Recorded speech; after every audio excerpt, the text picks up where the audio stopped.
Welcome, everyone, to the main thing. My guest today is Sacha Carlson, one of my good friends, and I've had the pleasure of knowing him for the last, I don't even know, like 10 years, you think? It's been a while. Dude, it's been a while. It's been a while. Yeah. I think my 18th birthday, Sasha, I'm good friends with Sasha's older sister. She's in my grade, and for my 18th birthday in high school, we had a little Great Gatsby party, and Sasha came Oh over. yeah. He Dude. dressed up, and he was Dude. like he was a waiter. It was pretty funny. Dude, Hogan and I dressed up as waiters. I totally forgot about that. That's Yeah, amazing. that was an Oh, awesome birthday. Okay, dude. well, how about we start off with your path to becoming an actor and where you are today? I want to ask, like, was there a point in your journey to becoming an actor when you decided you wanted to make a career out of it, and kind of what that whole path was like for you?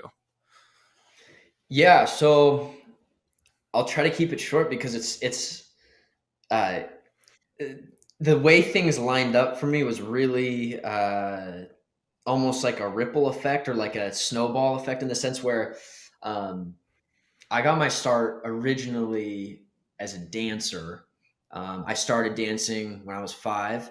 I've never played a team sport in my life, even to till today. Not even like AYSO soccer. Everyone plays AYSO, dude. I've done nothing, but it was because um, my older sister Greta, you know, she danced, and I really look up to her and admire her, and I did then, and I still do now. She's rock solid, and she was a dancer and is an incredible dancer.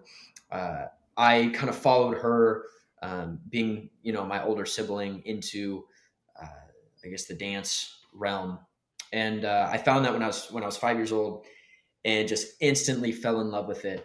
And the thing is, like, getting back to what I was saying with how everything overlapped in kind of a perfect way, and through time everything slowly unraveled itself, was I started dancing because I love music, and music, you dance because when you hear a song it makes you feel good and you have to let it out Mhm. somehow, and when you're in the car and you start grooving, it's like your head starts moving, and then your hips start shaking, and then you're on the dance floor and you're going crazy. So for me, it was like that's where it came from, and it really stemmed from a love for music. And then when I discovered um, performing through dancing, then it was like, okay, this is it. Like there was no other way. Um, Once I found that through dance, and that was the best thing about uh, starting with dance, is it really uh, is a perfect transition into performing, I think, and getting comfortable on stage. And learning choreography is one of the most valuable skills that you can retain and have as of course, as a dancer and as an actor. Um, there's so many incredibly valuable skills that you can get from dancing. Uh, but yeah, so I in the last couple years haven't been dancing as much, but I started when I was 5, and from 5 years old to around probably 14, 15, I was dancing like anywhere from 4 hours a week to like 10 hours a week. So it was And were you competing at all, or no, were you I doing shows? no competing, just shows. And Hmm. with the studio in town, Academy of Dance, we would do yearly shows, in a couple shows throughout. I was also in like this group called their company has like performing groups, so we would travel around to different areas and do like local shows around town and all that fun stuff. So uh, that was where I got my start, and I studied ballet, jazz, tap.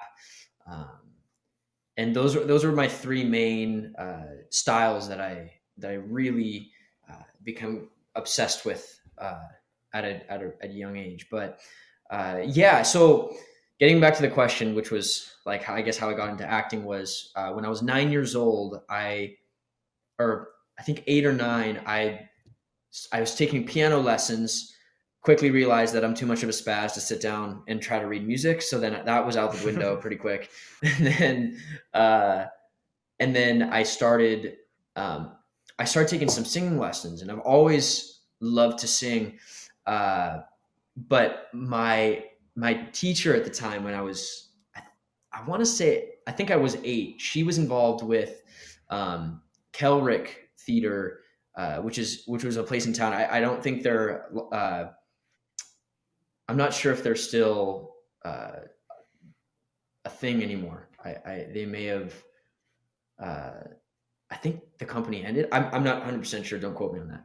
But she was involved with a show through them, and it was Young Tarzan, and Mm. they needed a boy um, who could sing and to play young Tarzan. So she was like, "You should go audition for this," and I did, and I ended up getting the part, and that was my first experience um, being on stage where I wasn't dancing, and so all of a sudden it was like I was on stage saying lines which I had never done before, and singing, which I had never done on a stage.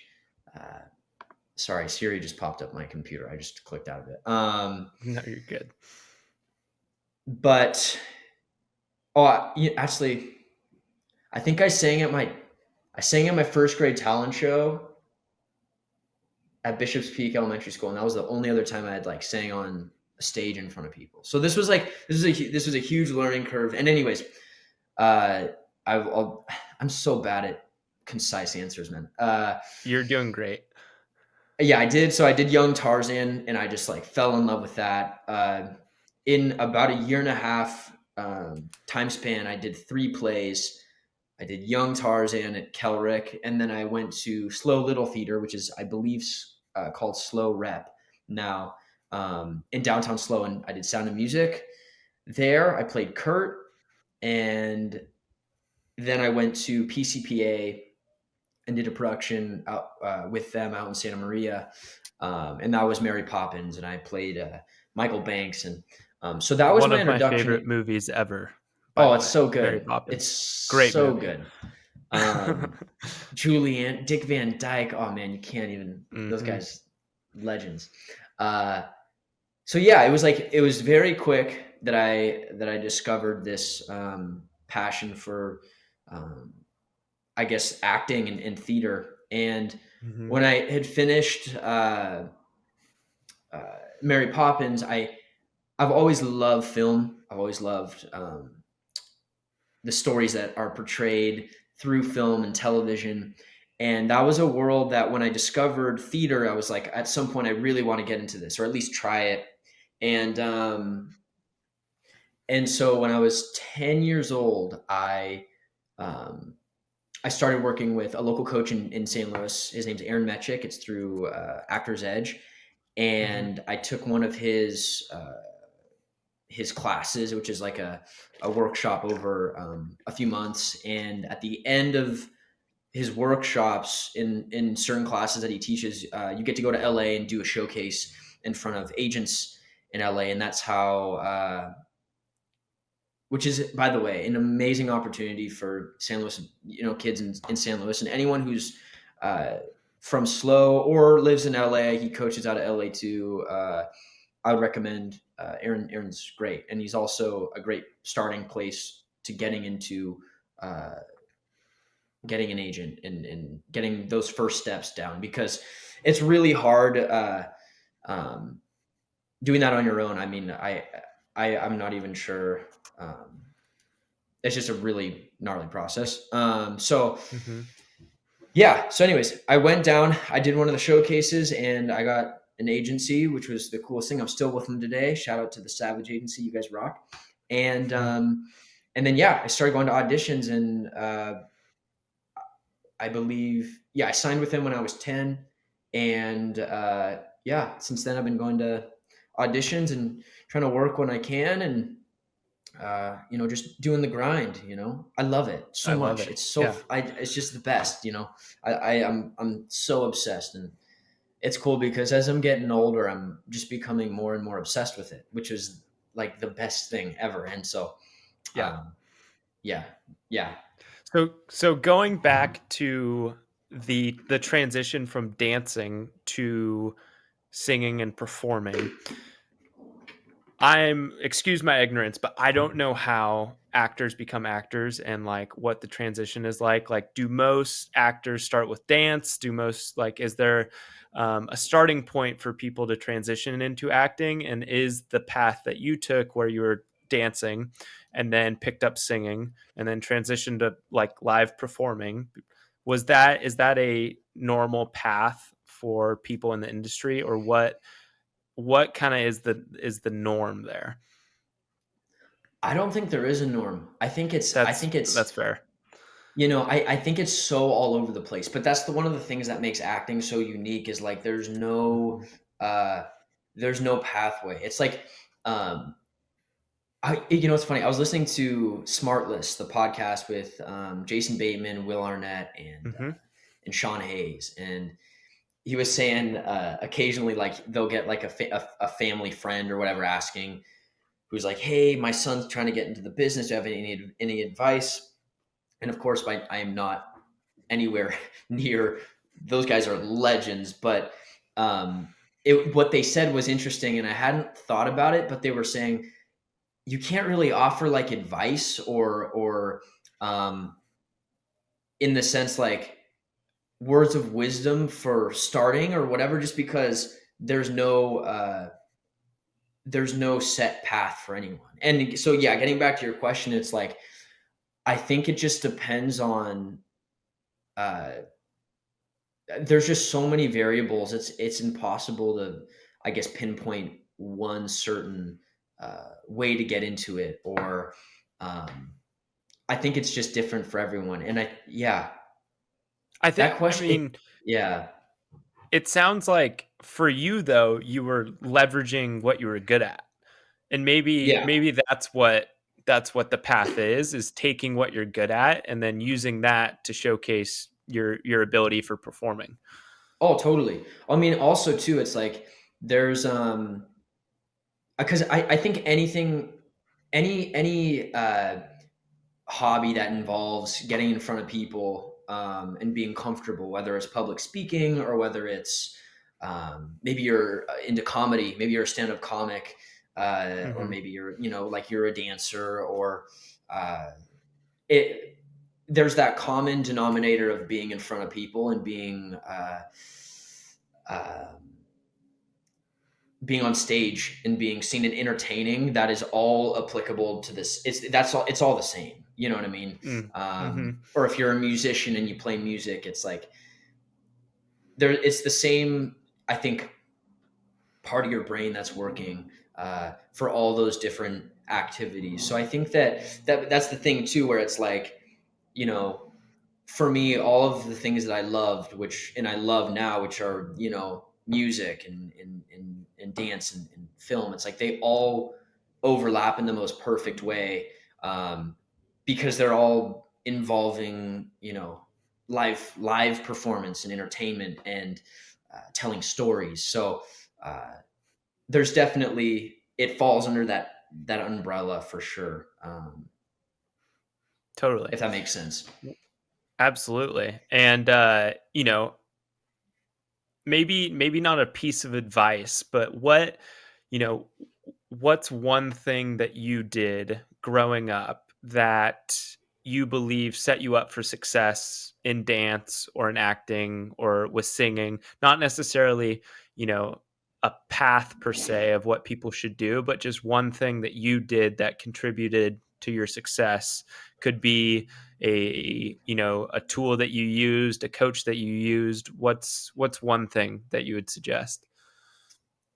I think giving yourself one, you have to be around, and I think this kind of like I think this applies to life too. Is just being around people that inspire you and Mm. and and uplift you, and that's like, I mean, it's like yeah. And I know all the listeners, everyone who knows Noah. Noah is the ultimate hype man, and uh, and is so positive and so excited. And being around people like you, um, uh, just you're just elevated by that. You know what I mean? So surrounding yourself with the Hmm. right people is the best thing. Being the worst in the room is also the best thing. Surround yourself with people who are really good, and be the worst in the room, and love that, because you have somewhere to go. Don't Right. be discouraged by being someone who might not have as much experience as somebody. Use that to your advantage and be the underdog and love it. You know what I mean? Uh, Yeah. Also, to Well, in give, the I think, just, oh yeah, go on. Go ahead. Sorry, I I was didn't mean just to going to interrupt. say, in the context, like being the worst in the room is, applies to so many other aspects of life too. Like for my Totally. case in baseball, it was, you want to play on the best team, even if that means you're Exactly. the worst player, right? You want to play Exactly. in the year above, you want to get that experience with the best players. So I think That's that's an that's incredible piece of advice. that's a way better way to put it. Don't be like like playing on the best team. Yeah. Obviously you don't want, what I mean, and just striving for the best you can. Yeah, you Right. And worded it's it way like, better than me. well, I mean, you laid the idea out there, and I think like, for a little metaphor, like San Luis Obispo, where we're both from, it's a very small town, right? And Yeah. in terms of acting, we've had a few people from here make it big, like Zac Efron's from Arroyo Grande, which is cool, and but like Slow's very small, and I think in the sports world, Slow's also very small. So going Yeah. out, traveling to LA, San Francisco, and getting on Yeah. these bigger teams per se, and Yeah. being the worst at times but using that as a launching point is 100%. really good. Yeah. Yeah, getting out of slow, I think, is a big, um, is huge. You know what I mean? Yeah. Because it's easy to Well, and become so like, go wait, sorry. let's no, you're good. Let's dive into that a little bit, because I think that'll lead in nicely to what we're going to talk about next. So, transitioning, got the agent. What was the Mhm. first gig that you booked? The first gig that I booked was um, a short film at Chapman University, um, Okay. and I was 11 years old. It was called The Lost Captain, and I think it shot for, it was a 2 week shoot, and that was a huge learning experience. Oh my gosh, I was like so wide eyed the whole time. I was like, what is going on? Uh, yeah, that was really special. I learned. Yeah, I felt like a deer. I felt like a deer in headlights. Now I'd never been on camera in a professional setting before. Hmm. Um, so that was really cool, and I worked with some super fun people on that, and it was cool. That was a great entryway into it. But I have some super fun memories from being on set with that. Yeah, but that was the first job I ever did. I haven't thought about that in a while. Wow. That was in And then yeah, yeah, that was my first year. Within the first year, I had booked an agent, um, cool. which was cool. Yeah. And Sorry, I then was just like I was thinking about it. how much later after that were you in A Christmas Story? So that was 3 years after that. I was in A Christmas Story. Okay. So I booked A Christmas Story live when I was 14, and Okay. that experience fully solidified um, that I want to do this. That was my first experience being on set and working with the same people for an extended period of time. I guess for a show, I had done that.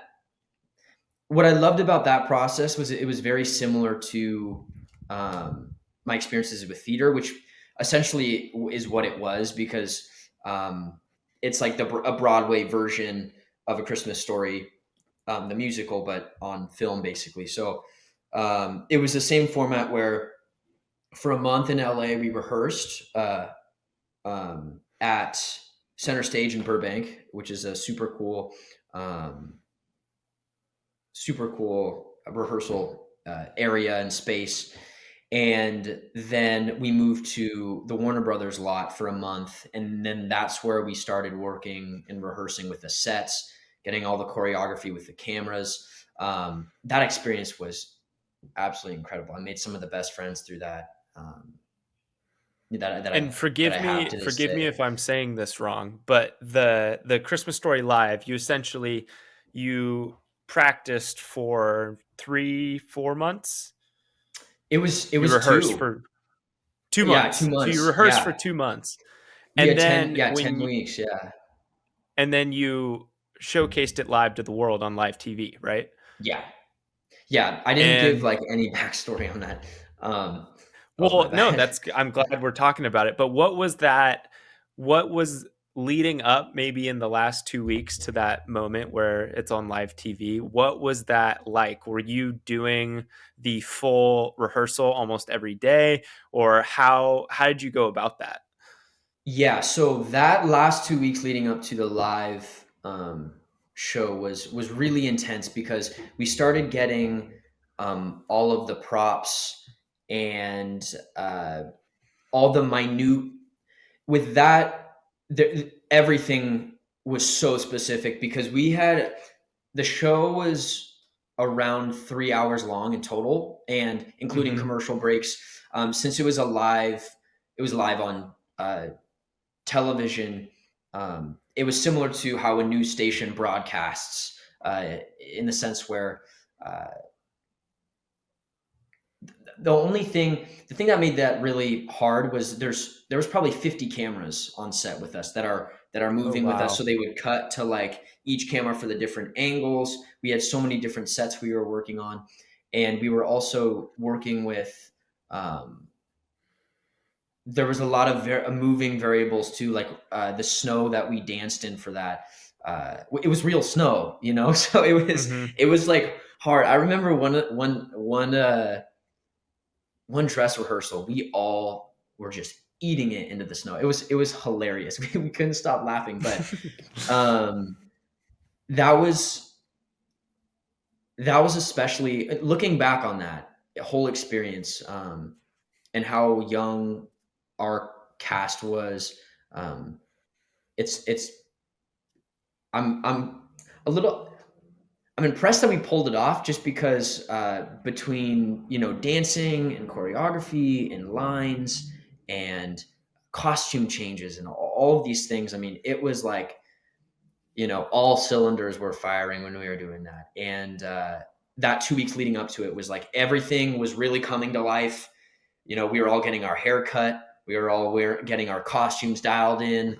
Um, and just fine tuning the choreography pieces, working with the props, um, feeling out where the lighting and the cameras and understanding the choreography were like, I can't be right here this time because there's going to be, 10 camera dudes rolling this camera this way.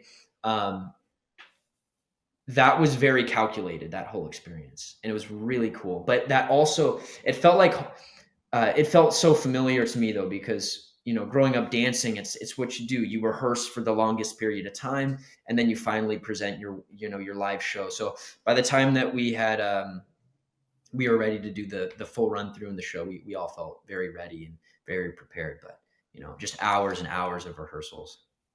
Yeah. And then so the live show itself, I can imagine like there was probably a little bit of nerves leading up to it.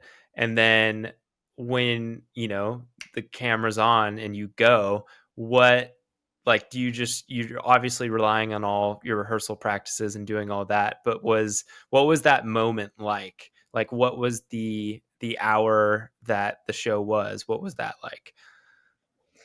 Magic, man. It was magic. It was so cool. It was just um by then it became muscle memory. So it was just it was just fun, really. Like we knew Mhm. exactly what we needed to do. Um of course there's like a couple moments where you're a little bit stressed with. I remember we had one costume change in between a number that was like that was brutal. I mean, we were all a little bit nervous, but we had the help that we needed uh, on set from the costume department. They helped us out, but yeah, it was just fun. It's almost like at that point you can let off the reins and just enjoy it, if that makes sense. Uh, Hmm. Let your hard so work showcase itself, totally, you know? and Yeah. just have fun. Yeah, it's funny. I kind of went now thinking back on it. I guess for so long you rehearse over and over again. You kind of blank when you're doing it. You're just in it, and you kind of just disappear, and you're fully invested in this moment, in this dance, in this song, whatever it is. You're just fully immersed into that world. So I think we all felt that way, where we just kind of, in a way, sat back and just told the story and disappeared, and loved every second of it. That's beautiful. So after A Christmas Story, a good amount of time goes by before you go to Julie and the Phantoms. Yeah. And I feel like there's a story that we got to dive in because, you know, um, I was with you while you were filming Julie Yeah. and the Phantoms for a little bit. And so maybe what we'll start with is the audition for Julie and the Phantoms. How did that progress? Because presumably there was an initial round of auditions, secondary, Mhm. and then finding out that you got the part. Take us through maybe the ups and downs of that, and then we'll talk about Julie and Yeah. the Phantoms itself. Yeah, so that audition process was um that was the most amazing audition process I've ever had. I mean, Kenny has a way of just, I don't even know how to describe it. It is absolutely incredible. It's so funny with a job like that, and especially Kenny being the person that he is, and he's a legend. You'd think that there would be an insane amount of nerves that come with it, but there were like none.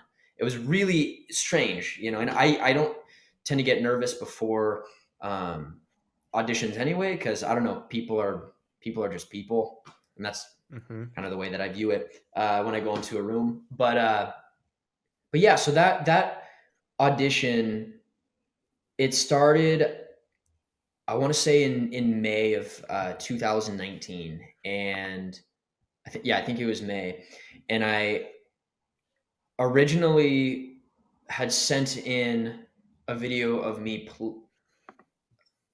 Oops, Siri just popped up again. I don't know why it keeps doing that. Did you hear that? No. You didn't? Okay, good. Okay, good. Yeah, so I originally sent in a video. I got sent the audition, and the very first round was them sending in a video of yourself playing a song. And I originally was sent out for the role of Luke. So I sent in the video. I got called back to do an in person audition. As soon as I got the script, I was like, this script is awesome. Like, it's so good. And Dan and Dave, our writers on the show, they're amazing. It's just every once in a while you get sent a script that really the dialogue is so tuned in and dialed in the most perfect way. And Dan and Dave are just masters at that. They're so good at what they do, and I loved the story. It was all awesome. Went in and did the audition. I sang the song in person, uh, and I got called back for another callback. So now this would be my second time. I had coming in for in person, and I hadn't met Kenny up until that point, and that was the first time in that callback room I met Kenny, Dan, Dave, all the producers, and that was one of the best callbacks I've ever had. I mean, so much fun. Like, we had an absolute blast. I came in. Um, I sang a couple songs. I remember it was so funny too. I remember my audition song at the time was "Ain't No Rest for the Wicked" by Cage the Elephant, And I remember I Mm-hmm. was sitting in the waiting room with my dad, and there was a kid that was ahead of me, and he went in to do his thing, and now it's just me waiting in the room, and all of a sudden I hear. No, I was walking down the street, went out the corner, and I was like, "No way!" The guy literally ahead of me singing the same song that I had prepared, and I was like, "This is like," I was like, "That does not happen." Like, what are the odds of that? And so I was so bummed because I was like, "No, this is gonna be like." How did this like I was just so thrown off by it. My dad and I looked at each other like are you serious right now? Uh, Yeah. so anyways, it was funny because by the time I came in, uh, I told him that, and we were joking around about it, and I ended up singing uh, that song. It had my own spin on it, but it was just the great thing about that was that almost tossed all my nerves out the window going into that room. We all It was just like a little icebreaker. it was such an icebreaker in the best way, and it And was awesome. and And for those that don't know, the Kenny you're talking about, Kenny Ortega, who yeah, Kenny Ortega. he directed the High School Musical films and Descendants. Those are kind of the main ones he's popular for, right? Yeah. Also, This Is It with Michael Jackson, and Oh, right. Yep. choreographed Dirty Dancing, and Mm-hmm. um, Ferris Bueller's Day Off, and Hocus Pocus, So he's kind of a and big deal. Newsies. Yeah, he's the man. He is the man. Okay. And then so resuming the story, second audition, go ahead. Yeah. So I go in, I do my thing. I played that cover, and they really liked it. I played a couple originals for them, and we did the lines, and uh, just had the best conversations, and I left feeling so good, and it was just so positive. That whole Mm-hmm. group of people behind the camera on Julian the Phantoms are just so fun to be around and so excited for you, and it's the most uplifting environment. So I left that callback feeling just awesome. And a couple of days after that, I got the call. They wanted me to come out to do a test session for this, and this was still for the role of Luke at this time. And I Which drive down to was LA. the number two in the The show? Yeah, yeah. So that's Yeah. the role played by Charlie, Okay. Gillespie. Shout out to Charlie, love that guy. So, anyways, it's about like a week later. I go down to LA again for this test session, um, and it's at this legendary rehearsal space in in Hollywood, and it's called SRI Recording Studios. So it was just fun being there because the amount of history that is involved in this. I mean, the Rolling Stones rehearsed there. I mean, like all of my heroes and everyone under the sun, they go to this place to practice. So it was so cool just being in there. And yeah, I was there for 3 days. That's when I met Charlie. That's when I met Madison. That's when I met Jeremy and Owen. And I think there was about 6 Lukes going out or 6 guys that were going out for the role of Luke. So we were all hanging backstage. I think there was around 6 girls going out for Julie, and the same was for Reggie and Alex, who are the bass player and the drummer. And it was just a game of mix and match, basically. So they'd call you in with one group, and then they would be putting the puzzle pieces together, see what fits, what doesn't fit, and and and then yeah, so that was 3 days, and it was the best 3 days ever. Just around the coolest people. It didn't even feel like an audition. We were just laughing and playing, jamming backstage, and just having the best time ever. Anyways, on the end of the third day, they had like narrowed it down. The pack had become smaller and smaller, and at the end, they had all told us to go home, and I knew driving away, I was like, okay, I didn't get this role. It's just not right. Like you can feel there's like a certain type of um, chemistry and energy with, and I knew Madison had got the part instantly. I was like, okay, Mm-hmm. that's Julie. Like she's just Julie. And I knew Owen. and Jeremy, and I knew Charlie. I was like, these guys, this is it. Like these guys rock. I mean, they're dynamite together, and it was so cool. Like watching that and watching them riff off each other. It's the same thing that you see on screen. Uh, that you would see every day when being on set and all that. And so I was driving home from that experience, and I knew that I hadn't got it. It just wasn't right, and I was of course super bummed because this was just like it's just one of those rare opportunities to work with such incredible people, and um, so yeah, for a while I was really bummed, and it was 2 months later I got an email uh, saying that they called me back for this role of Nick, and I was like, no way, like if I have to get this, because I was like, I don't care, I'm dedicating everything that I have in my body, in myself, in my soul, just my mind into this. And yeah, I went back in, and it just clicked. And when I went back into the room when I was auditioning, I was seeing Kenny and Dan and Dave and Madison and just the whole squad of people that I had, already had spent a lot of time with when I was going out for the role of Luke. And it just felt like I was hanging out with some friends, and that essentially was what it was. And it clicked. And then, yeah, the rest is kind of history. So it's really cool. And Yeah. so presumably, you know, coming back from that initial audition for Luke, Hmm. there was like a 2 month period where I can even remember talking to you, because I remember when you were going through that process, like, Yeah. you were a little bummed about not getting the role, right? So Super. Yeah. how did you deal with that? And then what was it like finding out that they needed a role, or they needed someone for Nick? Yeah, it was definitely, it was really hard at first, hearing uh I mean, just not getting that role for Luke. But and I think one of my mottos is, one door closes and the next one opens, and that is the most, like, Mm. in this situation, like I really realized how uh, how just life works like that sometimes. And yeah, I was really bummed that I initially, after hearing that from Luke, or not from Luke, from that I hadn't gotten that role. um and it took me some time to work through it. And um I would just go to bed like every night, just be like, I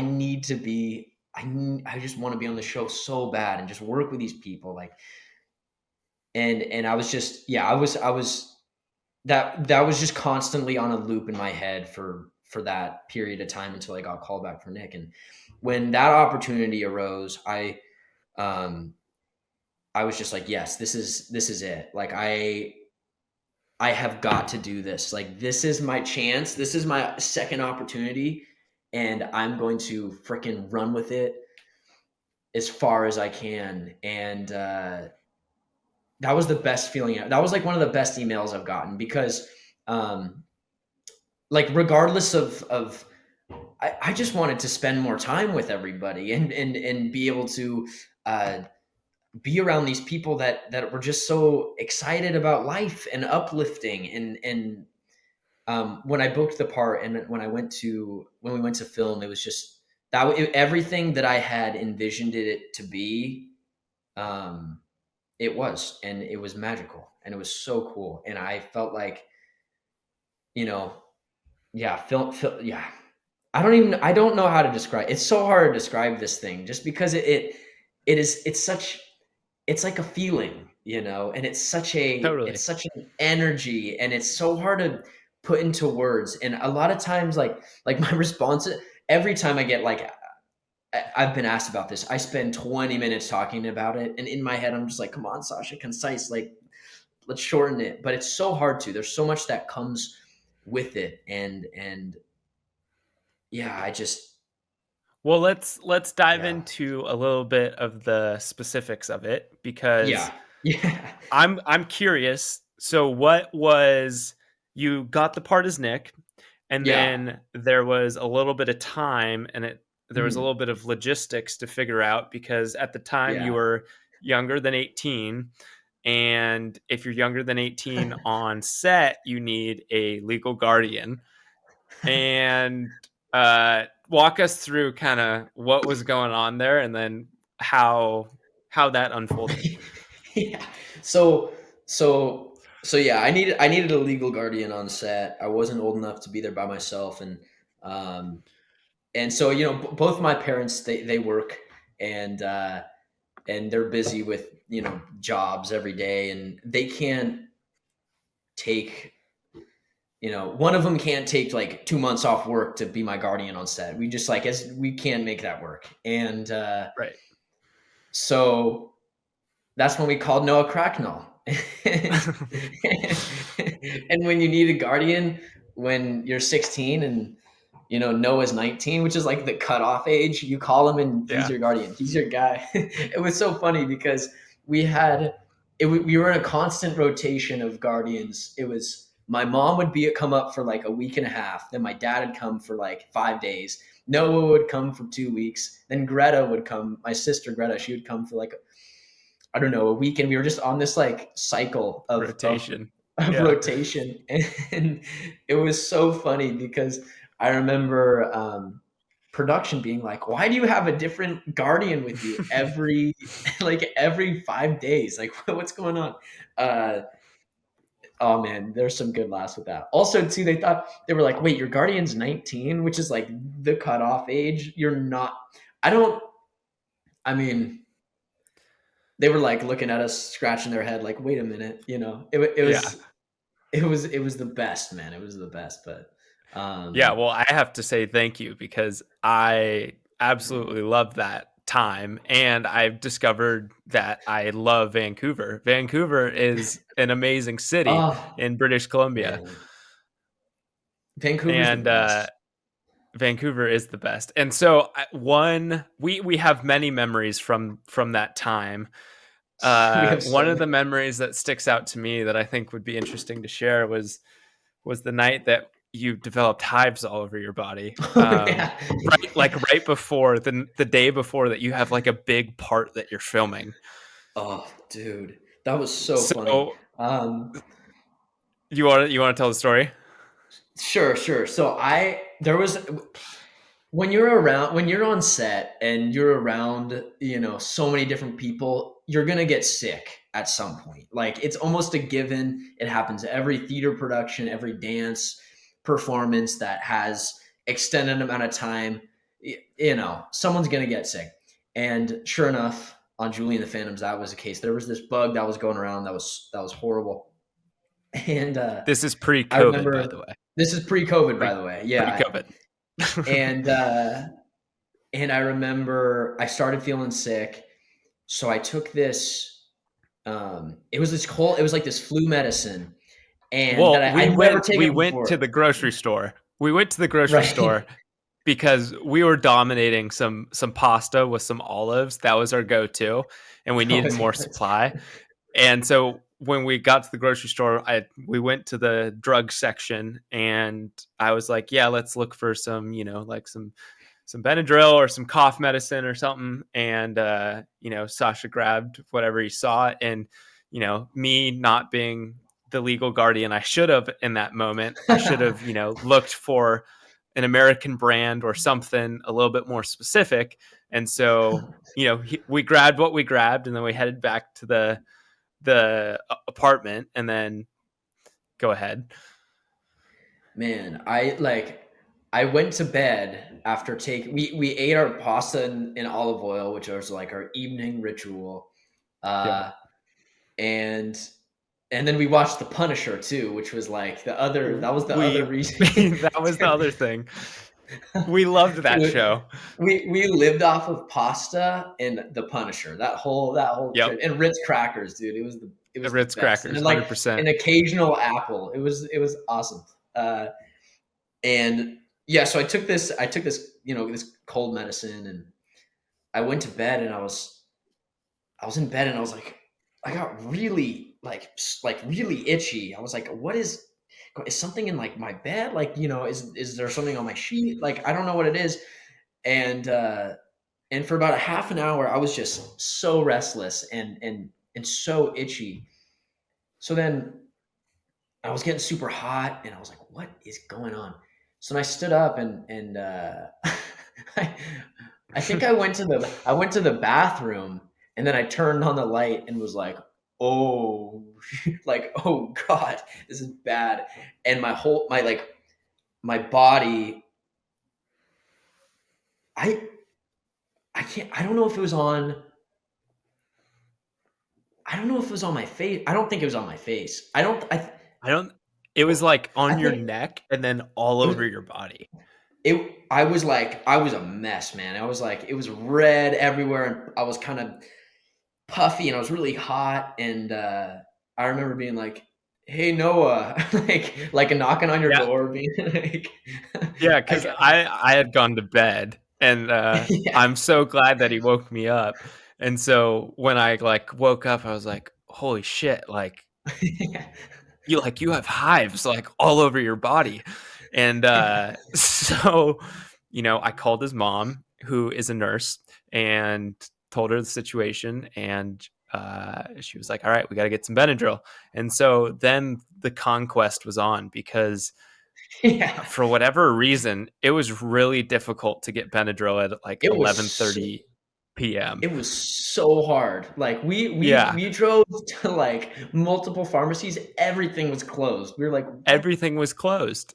I couldn't believe it. But then we ended up finding one, got the Benadryl in him, woke up the next morning, a-okay, and he went and crushed his roll. But that was that was a stressful experience in the moment, but something that we laugh about quite often now. Oh man, that was gold. That'll be a good that's a good little chapter in the book of life right there. Yeah. That one was And hilarious. so another memory that I have from that experience was, while I was there, we took a lot of photos, we went on a bunch of hikes, and I was fortunate enough to be the legal guardian towards the end of the show when they were having the wrap party. And I actually still have the camera. I have this little Sony camera that, it's nothing special, takes decent photos, it's got a good flash. And at the wrap party, we had gotten all dressed up, and I took photos of everyone, literally You got the everyone. best. And You still have the best photos of the cast of Julian the Fan. Like no doubt. Like there yeah. there's nothing that can compare that's out there. I mean, you got like behind the scenes, people having a good time, dance. Like, oh my gosh, dude. And that was so much fun, because we captured, like, I feel like so much of the joy and the hard work that was, had paid off from that 2 to 3 months that you guys were shooting. And it was so fun to see like Kenny and you guys taking photos, having a good time. And still to this day, I like, people go on my Instagram, and like, I've posted a few of the photos, and they get like shared, and like I get tagged in like random Brazilian Instagram accounts, because Julian the Phantoms is originally from Brazil. And it was such a crazy thing. But it goes to show, like, bring a camera with you, because you never know when you might need to snap a few photos. And that was such a cool moment for me. So thank you. We need to share that karaoke of us singing "Don't Stop Believin'," Oh that video. yes, there's also we a were legendary video, Noah and I were a the very first people legendary there. video. We were the first people there and the last ones to leave. And then the Oh yeah. people in that place were like, you guys gotta leave. Like we were Yeah, you guys we gotta go. stuck around that whole time. It was so funny. Ah Yeah, man. there was some pretty good karaoke performances that night, though. There You were. sang a Steve, couple songs. What song did you sing? I think I sang My Way by Frank Sinatra. I think you did too. Yeah, And then I sang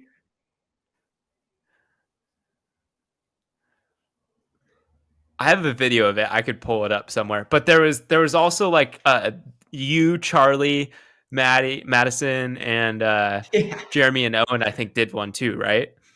I forget what it was. I think it was like a Beyonce song or something like that. It was Yeah, I it can't was remember legendary. exactly. It was legendary. It was so funny. Okay, and Oh then man. so that time, Julie and the Phantoms was 2019 is when it wrapped, right? So December Mhm. 2019 is when it wrapped. And then 2020 happened, which for everyone on Earth knows It was a that March curveball. 2020 COVID went nuts. And Yeah. so that delayed a little bit the posting of the show Mhm. to Netflix, right? Yeah. So walk us through maybe a little bit of that process of how Julie and the Phantoms got to Netflix and then it ended up getting published when, at what point?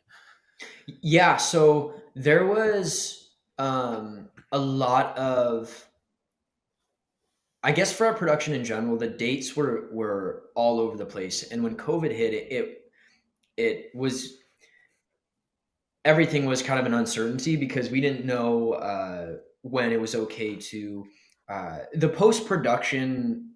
Uh, I guess um, amount of time varies from show to show, and also too depending on um, what we need to, like. For example, we at I think it was in February, or I think it was in, yeah, late February. Like this was right before um, the masks were a thing. But I remember we went in to do some voiceover work for editing Mm, for the show, and so depending on uh, the production that you're a part of, sometimes the post production is more extensive than others. And in with COVID hitting, it was it delayed a lot of that process until later in 2020. The show ended up coming out in September, on September 10th of 2020. And I think the original release date was supposed to be earlier, but COVID, of course, uh, delayed that, and so it was all up in the air, though. We were um, we were all texting Kenny and texting, trying to get information from our production team about when post production would be done, when we could start, uh, promo for our for the show, which was super fun. And yeah, it was definitely an not the norm experience for I guess leading up to a show, just because of the circumstances that are in the world. But yeah, the show ended up coming out on September 10th, and yeah, it made it up there, which was the coolest thing ever, and so wild. Yeah, very. It was incredibly bizarre, like being yeah, able to click on something that um, you worked on. And also I hadn't seen any of it right. leading up to that. And I think also too, uh, COVID, that was another thing that COVID kind of limited, was the amount of, I guess, viewing the cast would have on the show. Normally there would be a premiere and a viewing party, and sort of your typical um, press events and whatnot. And for us, we ended up skipping a lot of that. But what was cool was after the fact, after the show came out, we had a lot of, and when COVID sort of became more normal, uh, and we had adjusted to it and found our alternative ways to connect, such as through Zoom or online conventions and whatnot. We really got to experience that, uh, those um, events that we kind of missed out on leading up to the show. So it all, I think, Right. even out at the end of the day, which is really cool. Yeah. And then, obviously after the show was published on Netflix, you gained quite a bit of a following. across social media. And there was actually like a little inside joke going on between Sasha's sister Greta and myself and a few other of the friends in Sasha's circle. We were checking his Instagram, like every 3 days and just kind of looking at like the amount of followers that he got. Uh, and I think one week he went from like 50,000 to like 160,000. And like in the same period, it got in the blue check mark and was killing it. And so, what was that kind of, because you're a very humble guy, and that's like one of the things that I admire about you so much is your humility in dealing with all of this. What was Thanks, man. gaining all of that traction like? Really, just really, really cool. Yeah, and that was like the most chill answer ever. Oh, it was cool, man. No, it Yeah. was um, sick. No, uh, it was wild because I've never. I don't know. I guess Instagram for me, I've always used as a um, or I guess before Julie and the Phantoms used it just for fun and to promote myself and share a little bit more about me, and the things that I love, like music or playing the guitar or going surfing, whatever. Um, but it was very surreal watching, seeing the amount of support of fans and people all over the world. Um, following me because of the show. I mean, it was one of the coolest experiences ever, and also too, it it was what was amazing about it was um, the reach that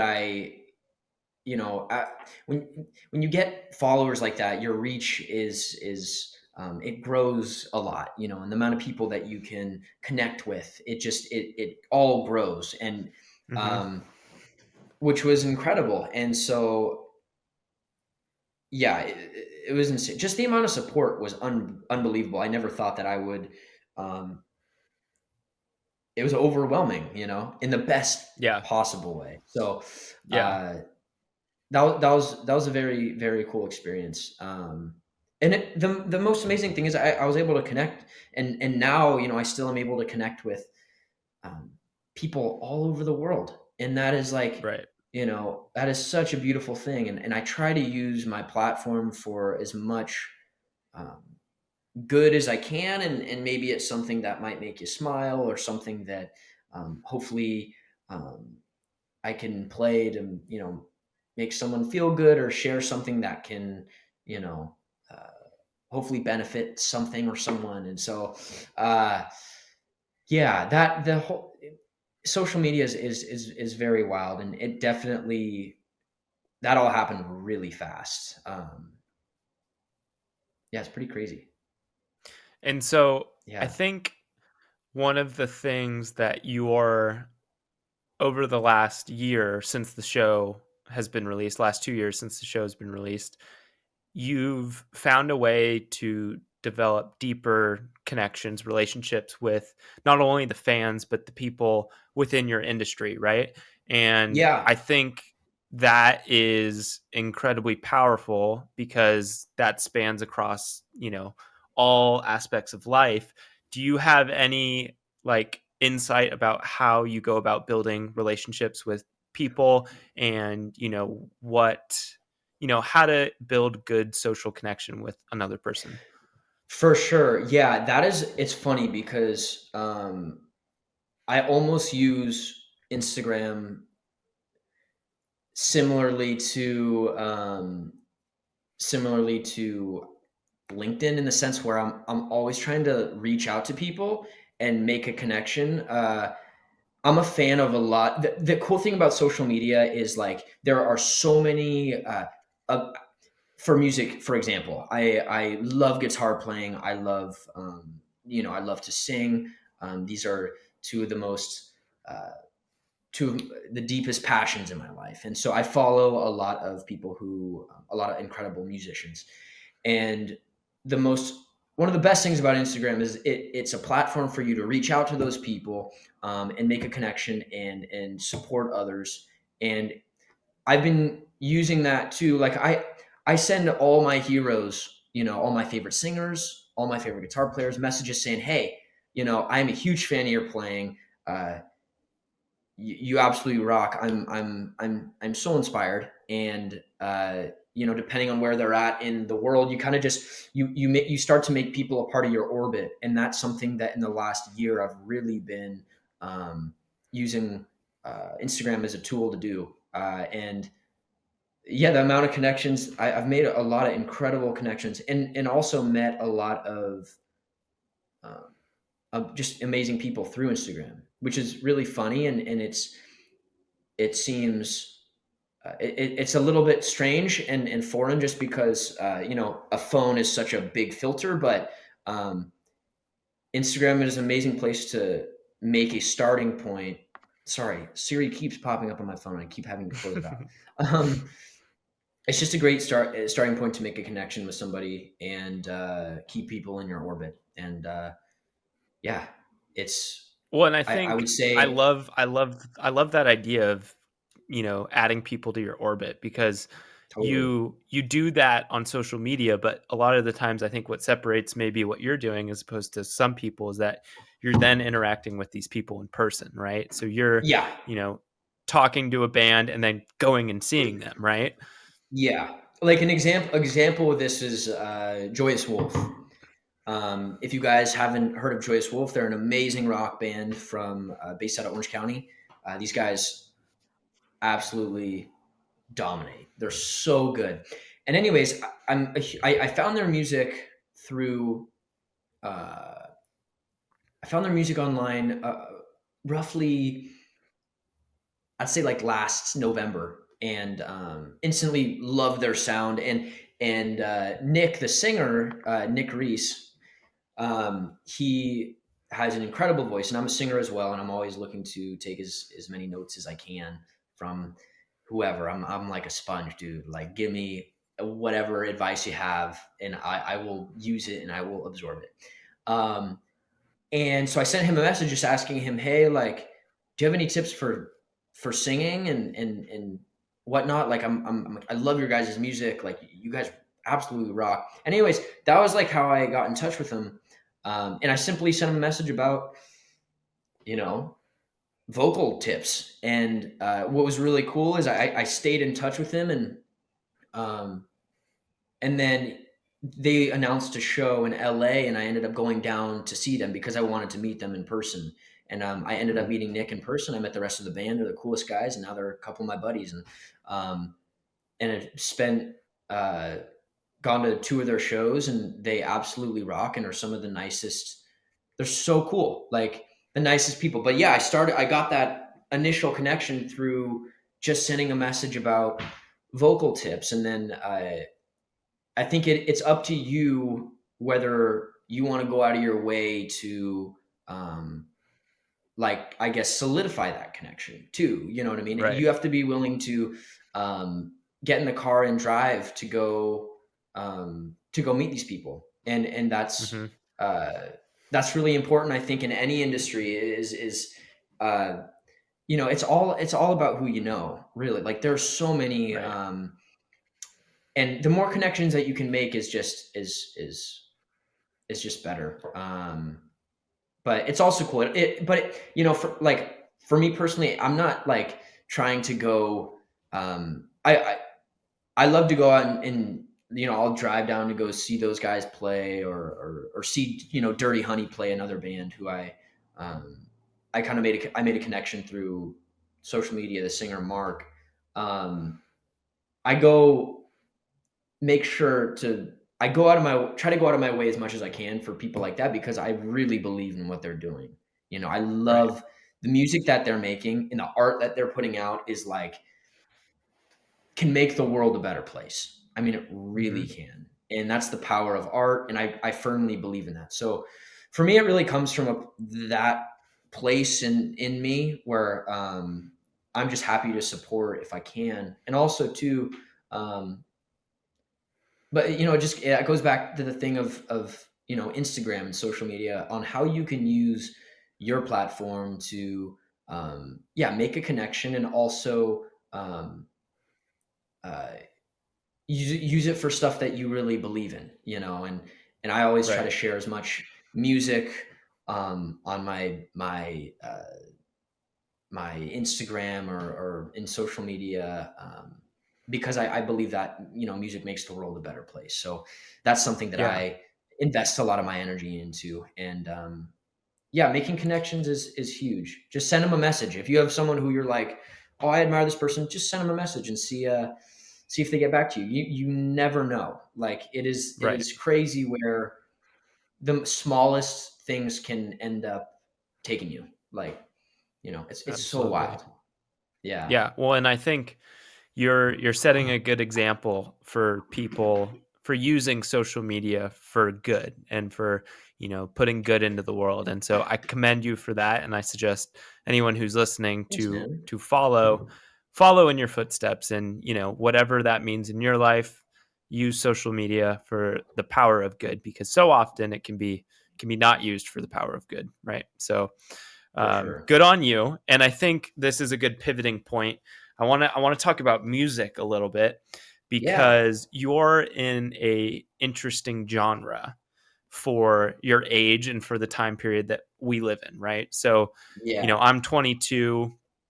Growing up, I did not listen. My dad made me a few rock CDs, and I've always been around rock, and I love rock. But I'd say for the most part, our generation, didn't really listen to rock growing up like, say, our parents did. And For so sure. I have a question about where you see the genre of rock and roll going over the next, let's say 20 years.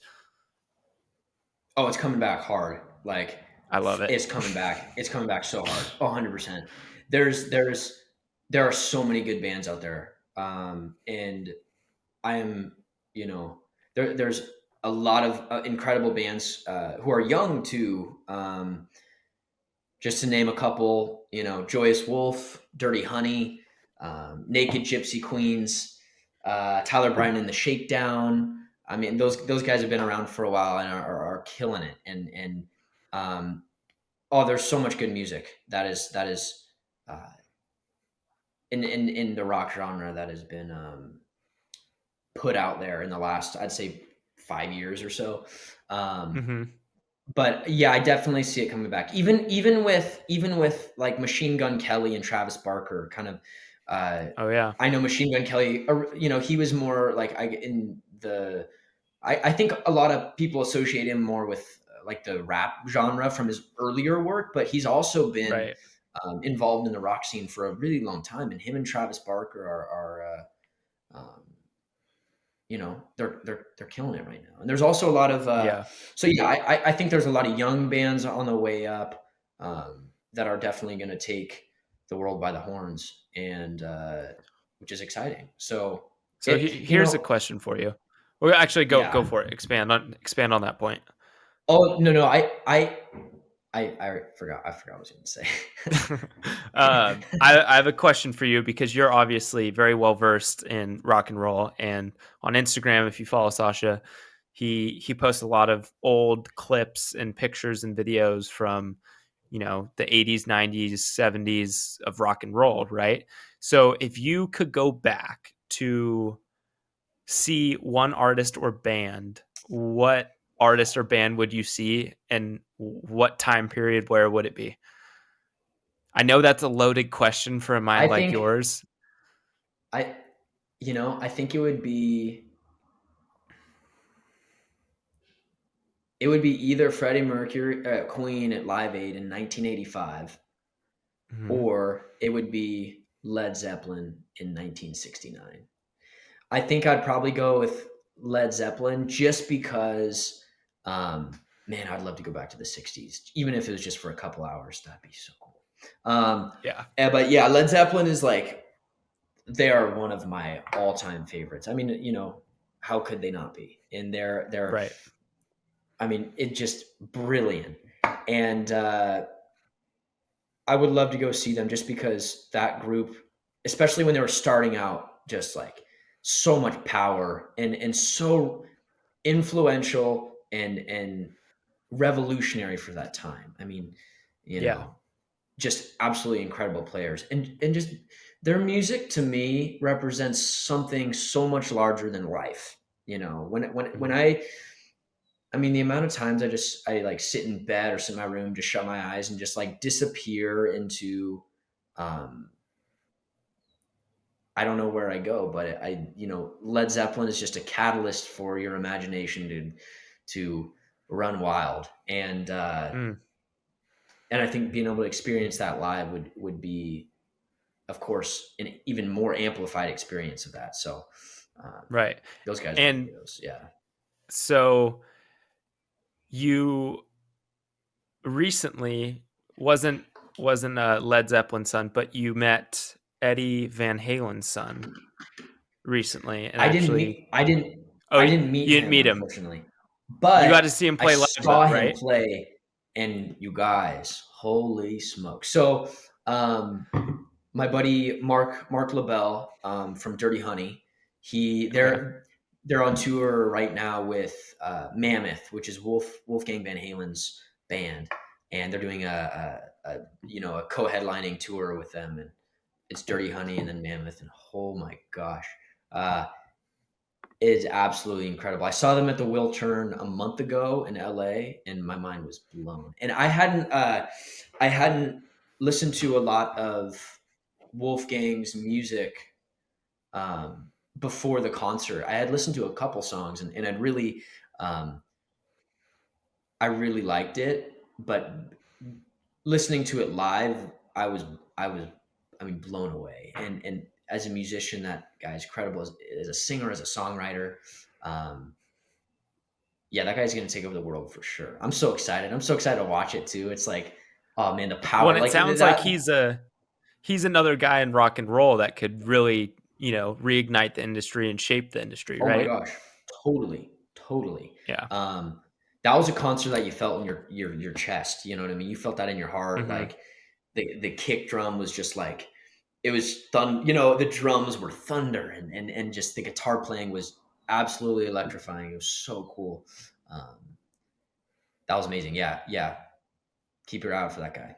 He's gonna be on a tear. And so I think, we've been going for like almost an hour and 15 minutes, which is kind of crazy. And I don't want to take up too much of your time. So I want to Oh yeah, no wrap worries. up here in a second, but maybe if you could just talk about where you're at currently and what you're doing and what plans you have for the next year or 2 years. Yeah, I as of right now, I am just trying to work when I can with acting and staying busy with that. And right now, I'm taking online classes at school, which is keeping me busy, and it's great. I'm learning some fun stuff. I'm in stats right now, and it's really hard, but we're working through it. uh, yeah, and my priorities are acting and music, and doing whatever I can to get to LA, and hopefully in the next 2 years I can move down there and really be in you know that world. But Yeah, yeah, writing as many songs as I can, and trying to absorb uh, as much you know information knowledge. and knowledge as I can from people who are older than me and people who are players who are in the industry.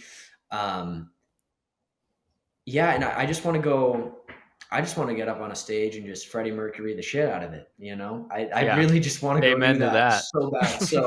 So I'll be doing that in the next little bit here too. Um, but yeah, just continuing to work on everything that I am right now, which is music and acting, and keep writing songs, and just keep growing, and doing what I can to keep leveling up, getting better. I'm always um, always trying to work on some skills, and I need to go take a dance class super bad. I've been kind of out of the loop with dance, but that's a goal of mine this year, in this summer too, is to go dance a lot and meet more people and have fun, and make connections with people, and keep sharing it with trying to share it with the world and stuff. So yeah, Well, you're doing a great job, and I look forward to following you over the next 2 years, and hopefully being thank you, able to man. go rock out at one of your concerts, Heck um, yeah. and possibly jump off the stage because I'm all in on that, 100%. So, thank you for taking the time to do this. If you maybe want to talk about where people can find you on Spotify, Instagram, on social media, and then we'll wrap it up. Yeah, on social media, my users is the same for. I mainly use Instagram. I kind of shy away from TikTok. It's such a rabbit hole. Like, oh my gosh, I'll catch myself on it for scrolling for way too long. But yeah, on Instagram, my handle is Sacha, all lowercase underscore Carlson, and that's same user all across the board. So I'm up And there we can and I find you post. Spotify, Apple Music too, right? Yeah, and that's just Sacha Carlson Cool. on there. So yeah, it's all Well, good right stuff, on, man. dude. Thank you for taking the time to do this. Thank you, man. I'm so happy you're doing. This is the best. We've been talking about this for a long time, and you know what? Um, I was listening to the podcast. I'm not sure if you posted it yesterday. Did It was with Bryant. Ferrati. Yep, Bryant Ferrati. Yeah, Yep. and you just have a great voice for podcast, man. Dude, Thank you. it's like, you know what I mean? Like, oh, I'm just It's so it's stoked you're it's doing the this. This is microphone. gonna be It's great. it's the microphone. There's a little overlay. It's not my real voice. No, I'm just kidding. It is. But yeah, thank You just you. turn off the mic, dude. It's Yeah. like you turn off the mic. You're like, "Hey, my name's Noah." It's Yeah, just yeah, super yeah. high Yeah. pitched, It's the like, Travis Scott effect. yeah. Oh Yeah. man, no. Thanks for having me, man. I appreciate this. It's always a good time talking to you. Awesome. All right. Well, we'll see you guys in the next one. Peace and love. Peace and love.